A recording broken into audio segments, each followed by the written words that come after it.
नमस्कार मंडळी. तर तुम्हाला वाटत असेल की हे सगळे मुळे एवढे कशासाठी आणले यांनी. तर आम्ही काही हे मुळे आणले नाही विकत. तर आम्हाला ना हा मामाच्या घरून वांडवणं आले. किती मोठे मोठे मुळे. आमची आई आजीला भेटायला गेली होती मामाच्या घरी. आणि आईचं मन कसं असतं बघा.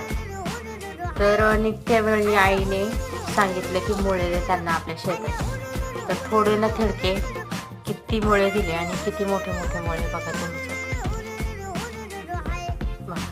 आता आई माझी गेली होती आजीला भेटायला आणि आजीचं प्रेम बघा. आता आई गेल्यावर ते खुश तर झालीच असेल आजी, परंतु मग आपल्याकडं काय आहे काय नाही लेकीला देण्याची इच्छा बघा. किती मोठे मोठे मुळे आणि दिले बघा किती, पूर्ण एक टोपली भरून बघा. तुम्हालाही असं कधी तुमच्या माहेरी गेल्यावर अनुभव आलाच असेल की आपली आईची प्रेम आणि तळमळ किती